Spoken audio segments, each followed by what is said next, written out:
Welcome back to another edition of Yankees Latest. I'm Marc Malusis right here on the Fan Arch Network. This video presented to you by Kalshi, our good friends over at Kalshi. We'll get to them momentarily. Your pick of the day for this Tuesday as the Yankees had an off day yesterday.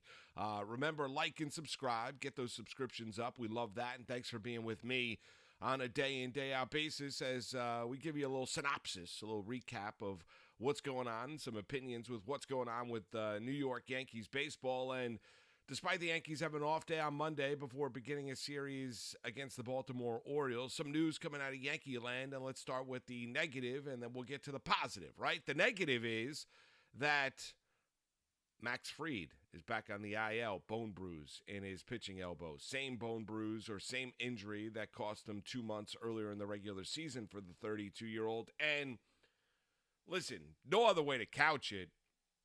This is a disaster for the Yankees. You envisioned a big three of Fried, Schlittler, and obviously you look at Garrett Cole. You could easily make the argument sitting here on this Tuesday, middle part of the month of August, that, you know, if it's a significant bone bruise, that Max Fried could be done for the year.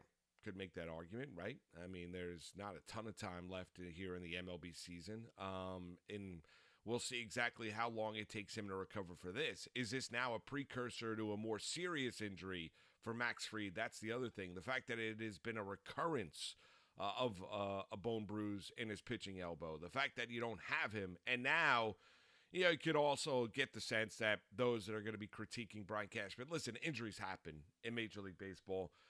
The Skubal deal that went from the Tigers to Los Angeles Dodgers, the Yankees were interested. They were never seriously interested. They were never going to give what the Detroit Tigers were looking for at the time, right? So you can't go out there and predict an injury is necessarily going to happen. Now the Yankees have more injury and more information about Fried than anybody else. So maybe they knew that this is a possibility that it could occur once again. Once talking to the doctors, and they brought him back, and he was healthy at the time, but once again, dealing with the bone bruise in his pitching elbow, now he's going to be lost, and we undetermined amount of time. We'll see when he's back. Here's what you do know. As I sit here on this Tuesday with guys like Bellinger still on the IL, Judge still on the IL, Stanton still on the IL, with this starting rotation having more pressure on them than anything else, day in and day out, game in and game out, to go out there and produce and give this team an opportunity to win. Because even though the defense has improved and the Yankees don't play a sloppy brand of baseball anymore, thanks to George Lombard being at shortstop and others, right? But that sloppy brand of baseball has gone by the wayside. The Yankees don't score runs, not consistently. They really don't. Every game is a mental and physical grind, whether you're playing them, whether you're a player for the Yankees, or whether you're watching them or listening to them, sitting at home. Whatever it might be, it is an absolute grind looking at the Yankees. So now when you look at the strength of this team, you can't even, I mean, there is no argument to be made. This is a monumental blow to the New York Yankees. I mean, you now take Fried out of it, and you can make the argument that, you know, if Fried's not there in that starting rotation come October, that the Yankees might be able to get through a decidedly average American League. Even though the Rays were victorious last night, you wake up on this Tuesday and the Yankees trail Tampa by 6 games in the American League East, and we'll get to that race here momentarily. Yankees might be able to get through the American League without him. Do I think they're going to win the World Series without him? I don't. I mean, to be perfectly honest with you. And that was the big game changer. How many times did we talk about it? You know, I'd be an idiot if I came on the airwaves this morning and said, well, it's not that big of a deal, and the Yankees can go out there and respond, and you know, they're going to get Rodon back, and we'll get to that here momentarily. And losing Fried, they still have enough to be able to accomplish the goal as they see fit. Not with the way that this team is constituted right now. Like, tell me how the Yankees are going to track down the Tampa Bay Rays in the American League East without Max Fried being a part of that starting rotation. You know, you're going to tell me about Carlos Rodon. We'll get to him in a little bit. But that is a terrible Monday for the New York Yankees. And a terrible Monday for the Yankee fan. A terrible Monday for the Yankee fan that envisioned this team maybe potentially winning a World Series for the first time since 2009. That's how good Fried was. In his 5 starts, only 5, since returning off of the IL, his ERA was 1.86. 4 of the 5 starts were really, really good.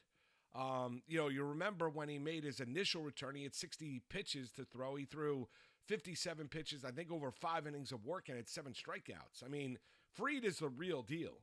He is a dominant top of the rotation starting pitcher. And now you take him out of that starting rotation, and now you're dealing with this injury. Sorry, losing my voice a little bit on this Tuesday morning. But you take him out of that starting rotation right now, there's no other way to couch it.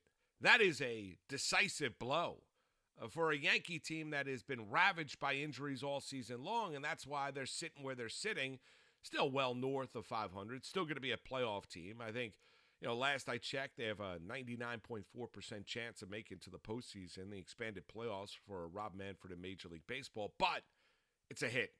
There's no other way to cut it.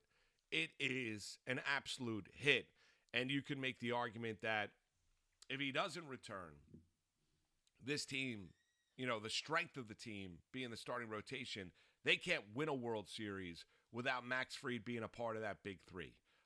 Let's get to Kalshi here because thank you for them for sponsoring this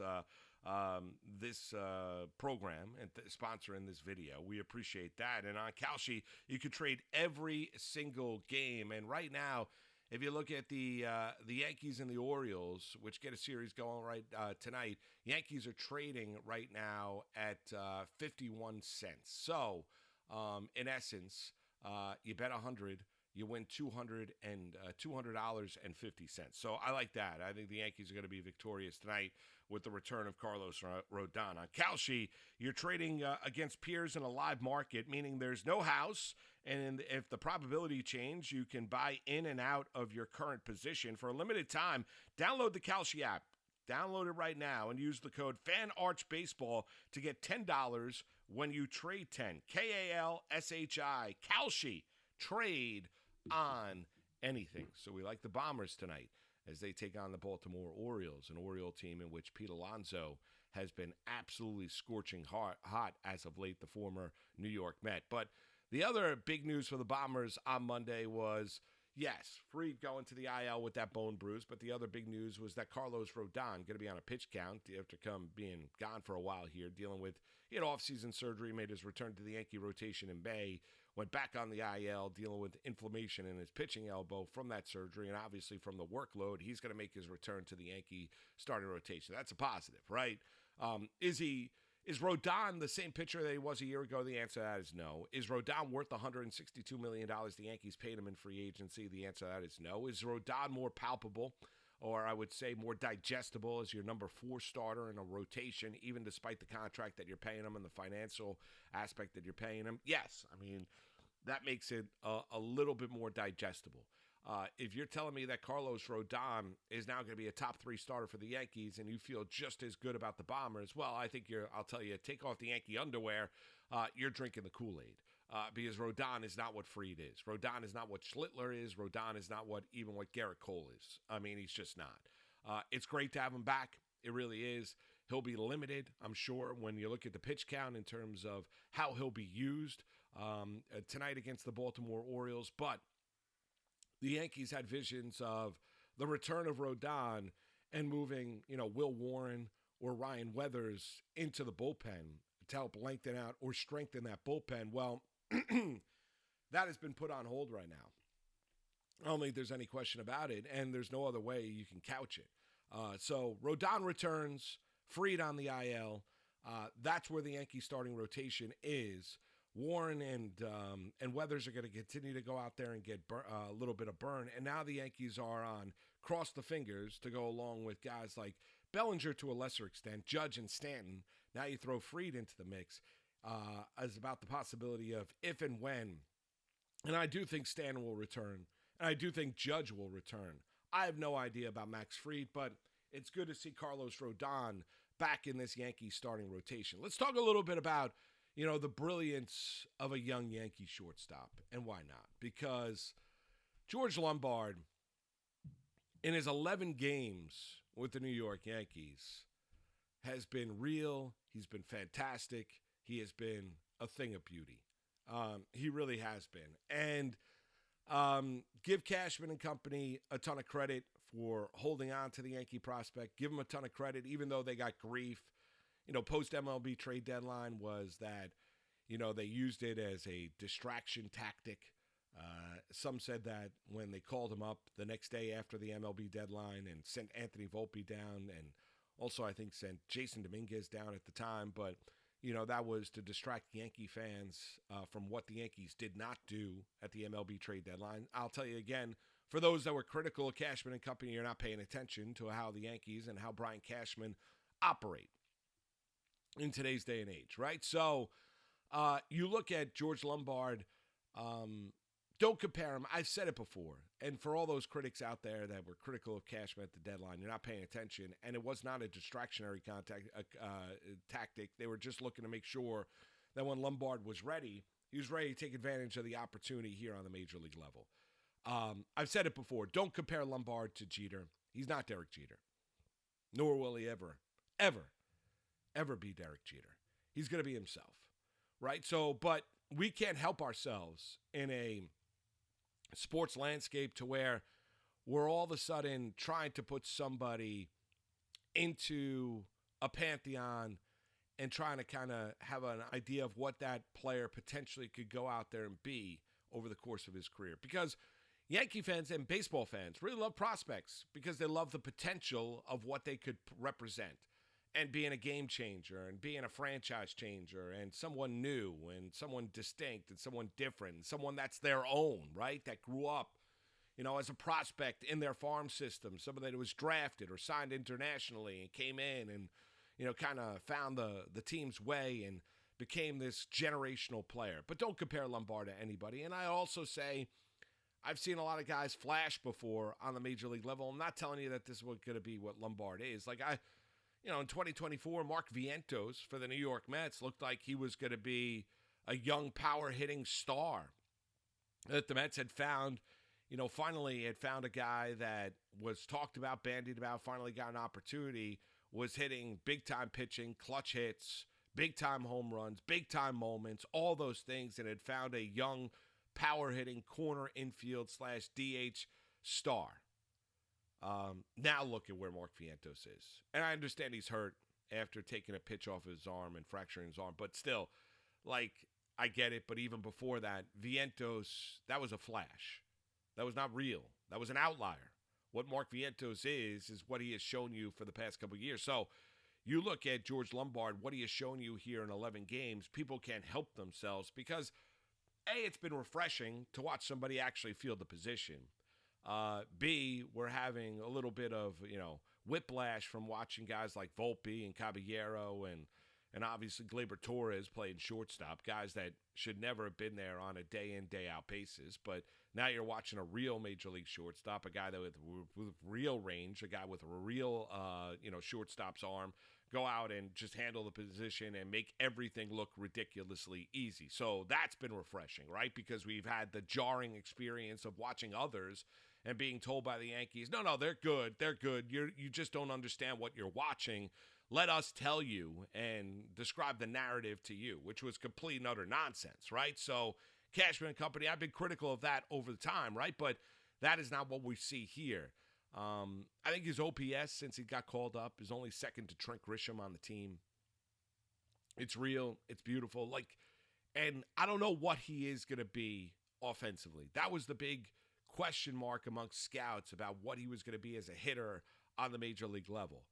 And he might answer all those questions to the positive. He might, but we'll find out in time. I do know this, that he's not going to be a flash in the pan as a defensive player. Unless some sort of injury does happen, the defense is real and it is beautiful. And with as elite level that he plays that position defensively, you're going to be able to give yourself a little bit of time. So it's been a wonderful, couple weeks here. It really has been. It's been fantastic to watch. I think we're on the 2-week anniversary since he got called up today. I thank him. I love him. I love to watch him on a day-in, day-out basis. I like to see when the Yankees come up to plate, not necessarily now because the offense is just terrible, but when they're out in the field, I love to see what's next. What double play is George Lombard going to field? Is he going to barehand a ball? What's he going to do range-wise? He is a true pitcher's friend. McMahon is as well at third base. I mean, that left side of the infield is as good defensively that the Yankees have had with Lombard and McMahon that they've had in quite some time. And that's where, instead of leaning away from that, you got to lean into it, because that is the way that this team is built right now to keep them in games. Even with the Fried news, Rodon returning to the starting rotation, expectations for me tampered down a little bit. But Lombard's great. And happy 2-week anniversary for Lombard being called up to this team. I mean, it's just fantastic to watch. You wake up on this Tuesday, and the Yankees 6 games back of the Tampa Bay Rays in the American League East. Tampa was victorious last night. They're 7-3 in their last 10. The Yankees are 5-5. The Yankees are sitting there 14 games over the 500 mark. 99.3% chance of making it to the postseason this year. I made the argument that the Yankees, that the Rays are gone when you look at it in the American League East. Now, it could change a little bit here. I mean, I think it's going to be an interesting 4-game set against the Boston Red Sox in late August. The 28th, 29th, 30th, 27th through the 28th, 29th, 30th. Where they have a doubleheader on Saturday, August the 29th. I mean, I think that's going to be fascinating when you see that. Schedule does ease up a little bit. You do have the 3-game set against the Mets in the month of September. You do have a big 4-game set against the Tampa Bay Rays in late September as the season is winding down. I think that's the second to last series that the Yankees have before the end of the long 162-game MLB regular season.